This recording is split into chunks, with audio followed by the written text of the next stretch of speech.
This is short. I just want to get attention of everybody now, please.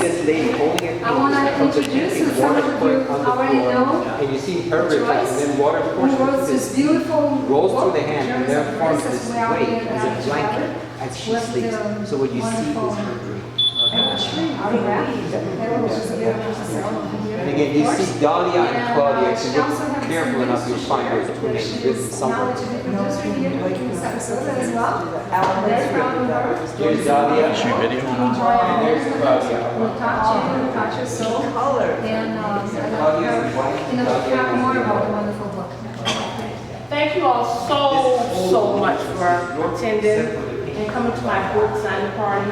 I wrote this book, This office is 36 years it was this thick, and I had to shrink it to 74 pages. And it took me a long time to do that because it's such a journey. I picked my And the title is called Journey by Grace, a journey through a narrow gate in search of a pearl. By the way, that is the... And I took that because I fought so long and I had a call on my life to help people do things, become a missionary, which I am a missionary. I'm a modern day missionary. So I fought so long. And that's what I tell you about all the different stories of my journey. One of them is the parable. I use the metaphor, the parables, and the journey to the narrow gate. And I did that because I was the person who was trying to understand the Bible. This book is faith-based. I can understand it. So I started reading parables because they were exciting to me. So that's what led me into the title of the book. But this book is about journeys. And when you have something on your life within you that you really want to do, and you know it's your passion, but you keep fighting. You don't think you're good enough, or you don't think you know enough. Yeah. Can I ask a favor? Yes. I'm trying to take pictures and it's right against, because you're all in silhouette, so this would be... Okay. Thank you so much. Thank you. You just don't think you're good enough, but you can do it. So what ended up happening is that you end up living by default. You take whatever comes your way. And that's what was going on with me. And this is what happened. What broke me was domestic violence. It broke me. I wanted to do ministry, but I was in love. I wanted to satisfy everybody. So I ended up being a victim of domestic violence. And this is what happens to you when you experience domestic violence. When someone is beating you upside your head, you hide in your mind. You find a safe place in your mind. So my safe place was visions and dreams and the music to the orchestra. I hid there. I hid there.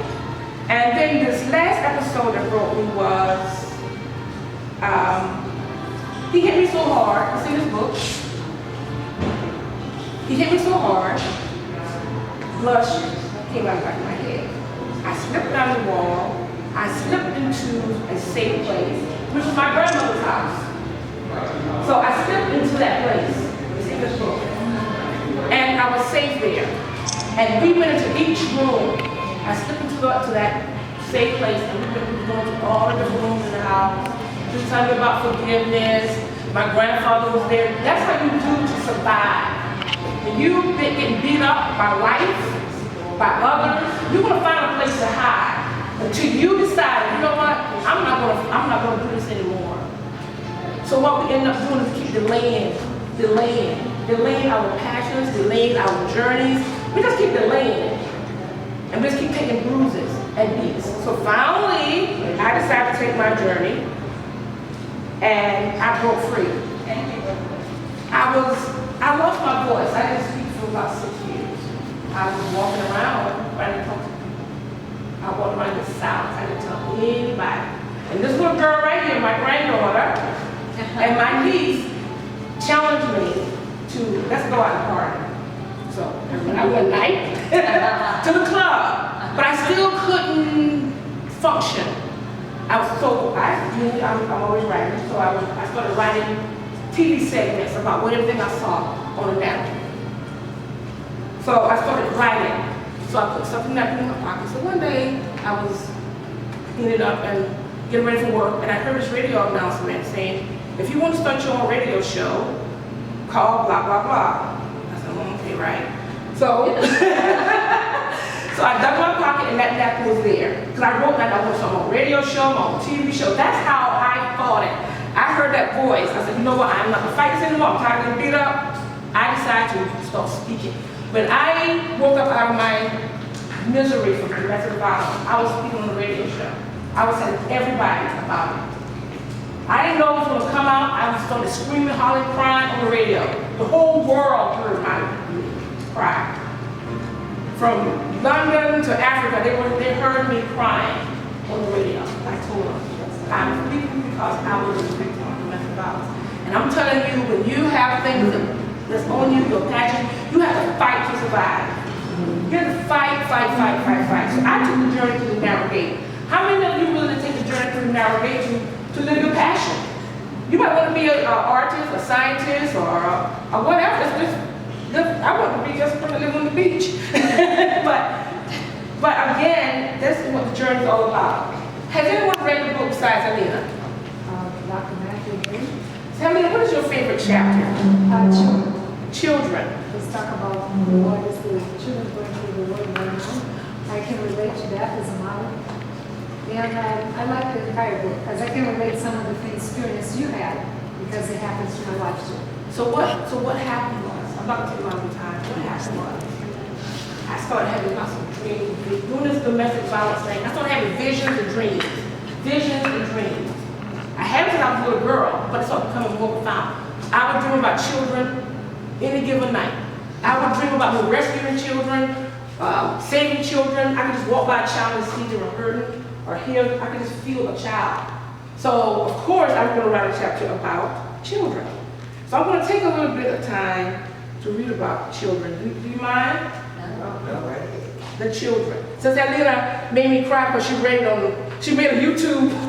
Yes, actually, I broadcast live to the world actually, about your book because I like it so much in the children chapter 2. Even though I have my wonderful Brazilian accent, a little different charming, I would say, my trademark.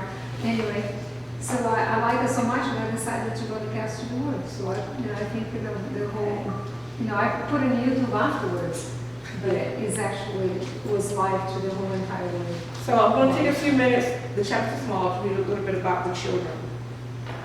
Now, I'm on my journey, having visions and dreams, and then there's an angel that's walking with me through my journey. I'm looking for a pearl. Leaving the burning embers behind me, but recognizing the riches of my memories, I felt that this path wasn't that bad after all. I was thinking today is going to be the day that I find my pearl. Oh my goodness, another gate was in front of me. I was a bit annoyed. Another gate, I sighed as I opened the gate. Lo and behold, a group of children. 12, they greeted me. I thought about my children's ministry, Visions of Pearls International. The name of the ministry was inspired by the title of a song called String of Pearls by Michael Franks. For years, I continued to have dreams of rescuing children on any given night. So I was not surprised that I am face to face with them at this narrow gate. My heart started to beat quickly because the thoughts of our troubled teens and the disconnected parents and teens came to mind. The real bird lines was all I could say about this serious issue. There was a lack of connection. No threads, no pearls. My mind was racing. Troubled teens. It's normal to be tempted to turn away from a teen and say, oh, it's not my problem. But you never know. It could be your cousin, your nephew. It could be anybody. Yet parents have more power over their teens and situations than they give themselves credit for. Keeping a strong connection with our teens and understanding the time and culture that we're in are the keys to connecting to the straight line. I remember writing a segment on teen parenting for television, and in my research, I learned that an approach often used by therapists to view a situation or teen behavior is to use a technique called reframing. In this shift of perspective, you have to look at things in a different angle. We can't go back to how we used to be because things have changed. We have to realize what triggered them. Some parents and teens can get unstuck simply by looking at the situation with new eyes. You have to take on some new eyes. So I decided to speak to my babies, give them love, because I just wanted to rescue them all and keep them safe. One of the children said to me, "You have compassion and a heart for God's children. So our Father has granted us a day to spend with you." I was truly happy, and everything was going great. We spent the day together with my favorite things, a kaleidoscope, Dr. Seuss books, candy apples, and a merry-go-round, and a Ferris wheel. So we spent the whole day together. But then it was time to pass, to go. Time was passing, and I wanted to see the end of my path. I gathered the children and led them across the bridge. An angel awaited to greet them. They waved goodbye to me with sweet smiles on their faces, and tears rolled down my face. I reflected on some of the dreams that I had about children, and a chill went to my body. I thought about my perfect childhood